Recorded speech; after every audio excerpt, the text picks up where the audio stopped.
Yeah, so I think this is a bit of a change of pace. We've run this ad survey every year for the last 3 years, and I think probably many of you have contributed answers for multiple years now, so this will be the sort of cumulative result of your efforts to tell us about ads, which is quite neat, I think. So if you like the surveys and Sharon's talk, this is a lot more of them, but you don't get to participate.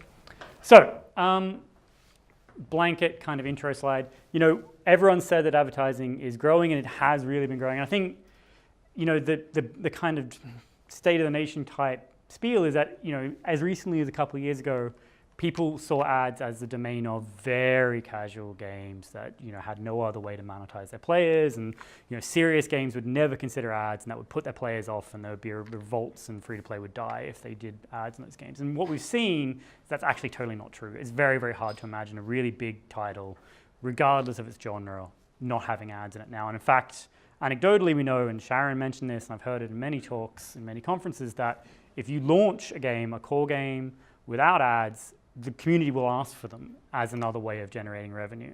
And so actually, it's like I say, in this day and age, to have a title without ads in it is a little bit short-sighted. Strong statement. But. So like I say, and like Mark said, we've run an ad survey every year since 2015. I mean, even the scale of responses we get shows a little bit about the growth. We had just over 100 responses in 2015. This year we had well over 300 responses, and you can see the interest in how to do ads and how to do it properly is really swelled in the free-to-play community. We cover a good size with this. So the average respondent had sort of 50K DAU, which is, you know, some moderate-sized game, but then 20% of them had over 500K DAU. So we do cover the range from your kind of indie guys all the way up to your really, really big guys. And so this is meant to be an unbiased view of how people look at ads. So obviously, this is not going to be the best practice or the whizziest way. This is just how you guys feel as a kind of big community about ads. Cool. So what I'll say before I jump in, there's a lot of graphs in this talk. I mean, I'm really sorry. There's just like mountains of graphs, and we're just gonna get there, and it'll be fine. But bear in mind, this will be published as our 2017 ad survey on our website in the coming weeks. It'll be out in, I think, VentureBeat and other things as well. So you don't have to take photos. You don't have to write all these numbers down. You know, I'm not going to set a test at the end. Just, you know, let's just look at them, and we'll try and get a bit of a story. And then if you do think there's lots of good stuff in here, we will be sending this stuff out in the coming weeks, and you can sort of dig into it in real detail. There's a lot of stuff in here. So let's go. All right, so what kind of games show ads? So obviously, the very first question we asked was, do you show ads or not, right? So then only 12% of respondents said that they didn't show any ads, which makes sense. This is an ad survey. That's, you know, but still, you know, my blanket statement at the beginning, we know that the vast majority of games these days show ads. What's interesting more is the trend across genres and across sort of core and casual. So in green here is all games that responded. We have a bit of a bias for action games. We covered most of the genres pretty well. In general, the type of games that don't show ads are very strongly strategy games or other sort of types of niche games that don't sort of fit in normal categories.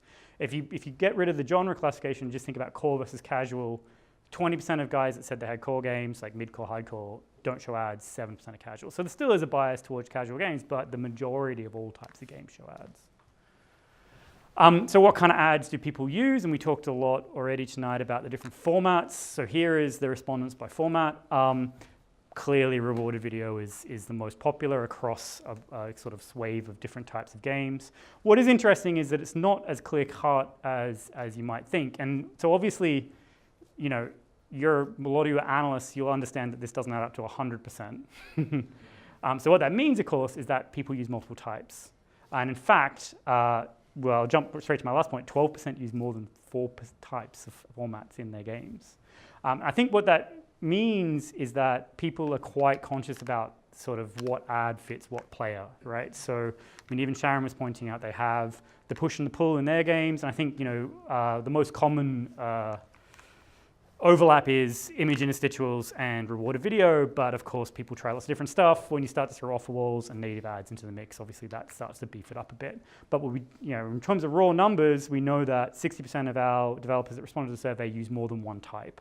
So the majority of people use more than one type of ad in their games. And actually that's increasing. So in previous years that was a little bit lower. So it's becoming more common not just to use ads, but to use multiple types of ads in your game to really mop up the different types of players that you have. In terms of split by casual and core, there's not as much difference as you think, actually. So the most popular format in all types of games is rewarded video. So casual guys use rewarded video, core games use rewarded video, core games use banner ads, apparently. Who knew? But there's not that much difference between your core and casual guys in terms of the types of ads they say they use. The only real difference is in these kind of minority formats where offer walls and native ads are more popular in core games, and they don't seem to be as widely used in casual games. But the kind of message here is that it doesn't matter what type of game you have, you'll use a couple of different formats across a kind of diverse mix, but with the rewarded video being the kind of pointy bit. Those are the things I already said, so I'll skip that. So strategy. So we started to ask, after the kind of basic stuff like, do you show ads, what kind of ads do you show, kind of concrete stuff, we started to ask more questions about how do you approach ads? And so this was the question of, which one of these statements describes your ad strategy? So there's different types of non-playing players receive different ad strategies. Man, these are long. All right, fine. The take-home message from this is that the most common thing is for players to see one ad or fewer per session. And actually, we know this is true from the data we have in our system. And anecdotally, maybe you guys can know what you do in your games, but in general, it's very, very unlikely. There's a few games out there, but most games tend to be pretty much on the one ad per DAU type limit, right? And interestingly, that's not that much difference between casual and core games. So actually, most games, given they use rewarded video, they show one per DAU. And I think, Sharon was saying that they had 4 to 8. But I think that gets washed out a little bit by the people that don't engage in ads at all. So when you have half your players watch 4 and the other half don't watch any, then you get to 2 or 1 to 2. So most people are kind of on the low side in terms of ads. The really big difference you see between core and casual games is that in terms of not serving ads at all, I guess, but also in terms of showing ads early and to payers. So casual games are much more likely to bung an ad in the first session. Core games are still a little bit nervous about getting those ads in early and possibly putting off people that are going to make their first purchase early. But in general, there's not that much difference in ad strategy between your casual and core games, or at least that's what you told us. Ad frequency, we talked a bit about that in terms of the kind of 1 per session, but this is an interesting question, which I think goes back to Sharon's talk, like, when you are testing these things, what are you actually testing? Like, what are you interested in, right? We heard about churn, and in fact, that's the thing that people are most worried about. And in player engagement, lower levels of player enjoyment, these are the things that you want to test. What is interesting, and there was a question, I think, in Sharon's talk about this, is eCPM, and fill rate and those kind of things. And what's clear actually is that the casual guys are much more worried about that than the core games. And I think, and maybe this is being a bit unfair, but I think that you contribute that to them doing ads for a bit longer and being a bit more ahead of the problems in the ad industry. Everyone, people who have been showing ads for years and years and years understand that when you start to ramp things up, you start to lose these guys. People haven't been doing it so long and a bit cautious about ramping the volumes up have never seen these problems come up yet. Now, this is fun, and obviously, this is what people told us. So, whether this is accurate or not is a question about how honest you were when you filled in the survey, right? But this is the fraction of revenue generated by ads split by core and casual games, right? So there's a couple of things you'll see straight away, right? Core guys live down here. Less than 20% of their revenue comes from ads. The only people that make more than half their revenue from ads are casual games. Now, that's what you would have expected, right? But actually, there's a lot of people that live in the middle, right? And in fact, there's sort of like 40% of people live in this middle ground of 20 to 50%, 60% of their revenue comes from ads. So this is the kind of happy medium. Now, this is interesting. So we've done this 3 years in a row now. So we asked the same question 3 years in a row, right? So we can compare the results. And this is if you take this distribution and average it, I'm sure the analysts in the room can imagine how you would do that. You take this distribution and average it, you can get the average revenue, again, that you told us that you make from ads year on year. So what's interesting is both casual and core games seem to be on the decline. Actually, core games seem to drop a lot more. And you can cut this a few different ways, but you get the same kind of result. And so there's a few different ways you can interpret this. The way I like to think about this is actually that what's happening is not that the usage of ads is on the decline, or the eCPMs are on the decline, or there's some problem with ads. It's actually that the average game has got a higher IAP revenue these days. And we see that, again, in the data we have on IAPs across our platform, we've seen really big growth in the typical game, right? The typical game is generating a lot more revenue via IAPs than it did in the past, particularly on Android, right? So we can see on deltaDNA, in 2015, the typical Android ARPDAU was 9 cents. 2017, it's 15 cents.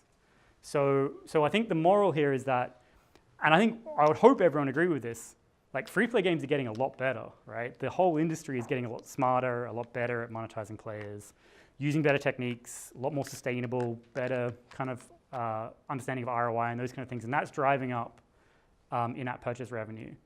What we maybe are not seeing is the same sort of rigor applied to ads, and I think that's what this is telling us, is that we're entering a phase now where we're going to, and hopefully this is kind of the purpose of this GIAF, is that all that hard work we've done on analytics for IAPs is now going to get swung around and really, really focused on how to make the same kind of gains from ad revenue.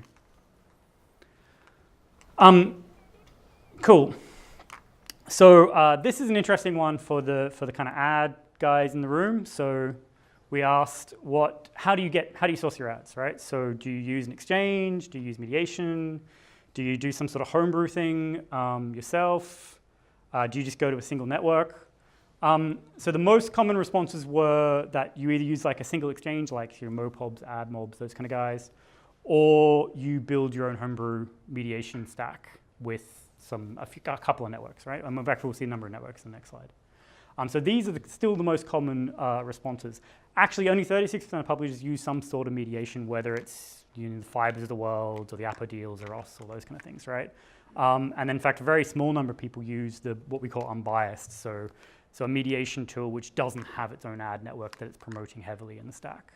So I think this is an interesting slice of where people are in terms of still sourcing their ads. It is still very much a kind of homebrew or lowest sort of simplest solution I can find in 15-minute type job. Whoop.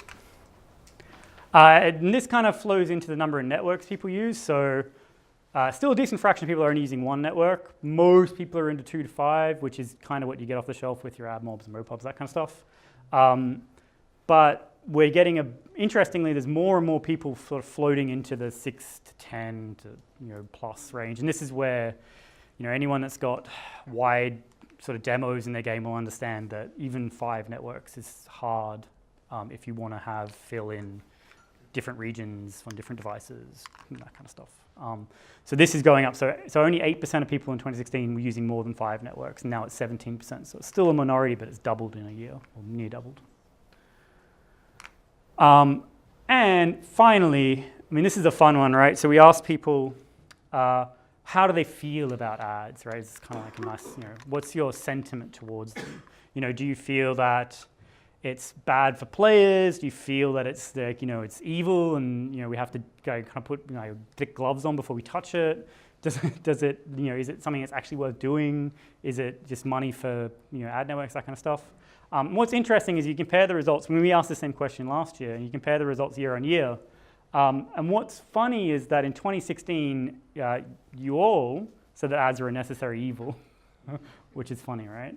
But within a year, that's actually, it's still a popular response, but it's gone from being the most popular response to being the 3rd most popular response. And people are really starting to see that ads monetize non-pays, and they are actually a really important monetization mechanic. Gives you an extra tool in your arsenal to generate revenue from your game. And so that's a big shift in a year, and I think that is connected to this real change that people now recognize that ads can be used as a way of progressing players. It can be used as a tasked mechanic. It can be used as a proper game mechanic that can make people engaged. It's not going to just put them off instantly. And so I think that's where we've seen a big shift in the feelings that people have from, oh, God, why do we have to do this? My boss wants to make money. That's not going to work. To oh, okay, actually this is a game mechanic that we need to leverage, and how do we do this in a way that fits into the rest of our game? And again, that's where the talks we've already seen tonight, we're very much focused on that. Finally, I think that's driven the response to this question, which was more about how do you feel? How do you feel about your ad strategy as it is today? And again, last year we saw a lot of people saying, ooh, I'm very cautious approach and very experimental approach, and we're not very sure about what we're doing. And this year, people are much more confident that they're taking a balanced approach. I think that's, again, drawing from the talks before that, everyone feels that, ads are a monetization mechanic you have to use, but you have to balance it with IAP and with player engagement. And I think that's the avenue people are trying to go down. I don't think anybody sees ads as the thing that's going to make their game, make or break their game, but it's an important stream of revenue that you have to be able to tap into alongside everything else that you're doing. So that was that. Hopefully that wasn't too much of a death march of charts. Like I said, though the fuller version of this will be available in our ad survey report, which is coming out in a week or two. But just to kind of run through the final kind of conclusions, this stuff's moving quickly. Most games have ads now, like vast majority of games have ads now. Video ads most common, but other more exotic types of things are growing. And that's an interesting opportunity, I think, for everybody, including the kind of ad networks. Core games are a bit more cautious, but all types of games really only show one rewarded ad per session on average. Casual games make about 30-40% of their revenue from ads, core games 20-30%, but that's actually on the decline, but I think that's because of IAP growth. Most people are still doing some sort of homebrew or sort of direct connection to ads. There's less than 50% of people are going to mediators or doing more exotic things in terms of sourcing their ads.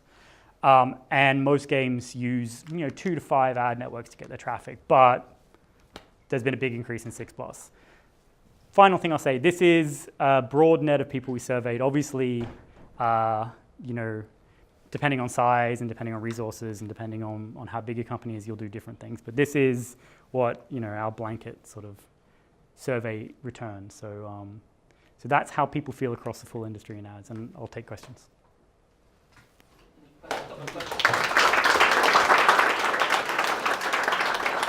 Yep. Talking of company size, we're incredibly small. So how do we best use our resources to figure out what's going to work best for our game?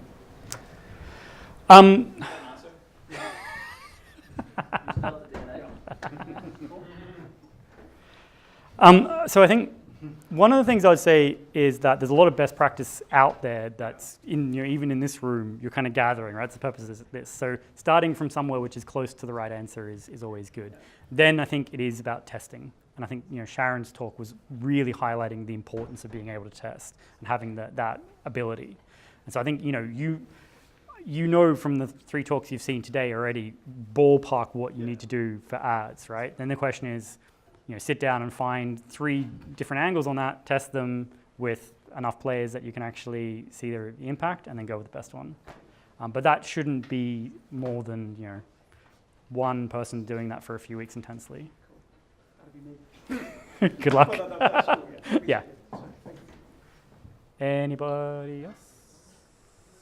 So the 20 to 30% of revenue was driven from ads against in-app purchases.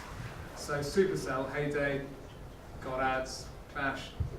I mean, I'm probably a little bit out of date here, but didn't last time I played. Boom Beach didn't, I don't think. So what's your take on the different approaches from the same studio? Right. So just in terms of the raw percentage, right? I'll caveat, I have never ever talked to anyone at Supercell, right? But this is publicly available information. So the ARPDAU of Clash Clans is like 30 to 40 cents, something in that ballpark. Right. Most of these core games, like those games, have better than 20-cent ARPDAU, right? Now, your typical eCPM is $10 to $20, right? So that means each ad you show is worth 1 to 2 cents. So that means if you're showing 1 ad per user per day, you're adding, let's say, 2 cents, generously 2 cents of ARPDAU. So that means it can't be more than 10%. Now, if you show like multiple, if you get up to 4 ads, that's starts to balance it out. But the logic here is that for those games with high ARPDAUs, there is absolutely no way that you can get to like 40% of your revenue from ads without going crazy. Now, for them, I imagine the calculation is similar to the ones we've seen before, which is, if I've got a 40-cent ARPDAU, and best I can possibly hope for is a 2% uplift in revenue, is it worth taking the risk? Now, possibly it is, because 2% on a hell of a lot of players is a lot of money, but you can understand the logic that it's not worth the investment. So that's, without having any knowledge about how Supercell works, that's how I imagine that played out. Yeah, it's just the 20 to 30% of it that you get, just because of the logic you just put through on the 15%. So, okay, again, things that I can tell you because they're not confidential, right? In our platform, in deltaDNA, the 70th percentile game has a 15-cent ARPDAU, right? Vast majority of games have less than a 10-cent ARPDAU. Right. So But Let's move on then. Thanks, Isaac, for that. no worries. Thank you.